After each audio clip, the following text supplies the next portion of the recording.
안녕하세요. 최희의 건강홈런입니다. 오늘은 우리 얼굴에서 아주 중요한 역할을 하고 있는 부분이죠. 바로 눈에 관련된 정보를 알려드리려고 합니다. 실제로 국민 여러분들께서 건강보험심사평가원에 문의해 주신 내용을 질문으로 이야기해 드리니까요. 꼼꼼하게 잘 들어보시기 바랍니다. 자, 먼저 첫 번째 질문입니다. 안검하수증으로 쌍꺼풀 수술을 해야 한다고 합니다. 과연 보험 혜택을 받을 수 있을까요? 라고 문의를 해주셨는데요. 안검하수증 어떤 증상인지 알고 계신가요?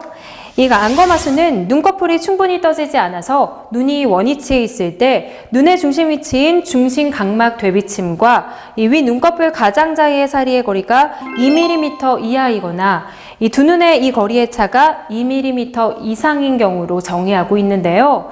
이 2mm 어떻게 재야 할지 어려우시죠? 이럴 경우에 개인이 측정하게 되면 개인에 따라서 차이가 발생할 수 있기 때문에 꼭 병원에 가서 전문의의 도움을 받아 정확하게 측정해 보시는 게 중요하겠습니다. 그렇다면 이런 안검하수의 경우 쌍꺼풀 수술에 보험 적용이 가능할까요? 정답은 O입니다. 안검거근 자체 또는 신경지배 이상으로 발생하는 이 안검하수증을 교정하기 위한 수술은 질병 치료의 목적을 띠기 때문에 보험 적용 대상이라고 할 수 있습니다. 그러나 노화 과정에서 생기는 퇴행성 안검하수증 및 이 안검의 피부 이완증은 일상생활에 지장을 초래하는 시야장애를 동반하는 경우에 한해서 보험이 적용된다고 하니까요. 이 점을 참고하시면 좋을 것 같네요. 이번에 또 다른 눈과 관련된 질문인데요. 사시 수술을 했습니다. 보험 적용이 되나요? 라고 질문을 해주셨습니다.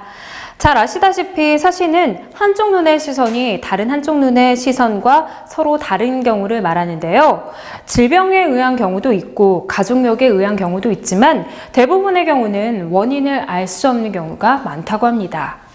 자, 그렇다면 이런 사시의 경우 보험 적용이 가능할까요? 이번에도 정답은 O입니다. 하지만 모두 가능한 것은 아닌데요. 사시 수술은 다음과 같은 경우 요양급여로 인정이 된다고 합니다. 첫째, 10세 미만의 사시 환자.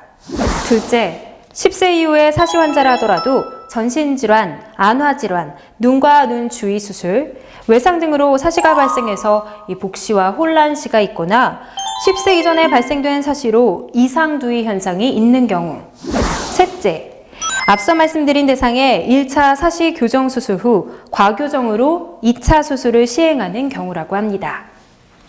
이상두위는 쉽게 말씀드리면 고개를 반드시 두지 못하는 증상인데요. 이 사시를 오래 방치하는 경우 물체가 둘로 보이는 것을 피하기 위해 자꾸만 머리를 한쪽으로만 이렇게 두게 되어서 이런 증상이 나타난다고 합니다. 이외에도 시력이나 시기능을 회복할 수 없음에도 이 외모 개선을 위해 실시하는 미용 목적의 사시 수술은 국민건강보험 요양급여의 기준에 관한 규칙에 의거해서 보험 적용이 되지 않는다고 하니까 참고하시면 좋을 것 같습니다. 오늘은 눈과 관련된 수술에 대해 이 보험 적용 여부에 대해서 알아봤는데요. 이 사시나 안검하수증으로 고민하고 있는 분이 있으시다면 이 보험 적용이 가능하다고 하니까 병원에 가서 꼭 상담을 받아보시기 바랍니다.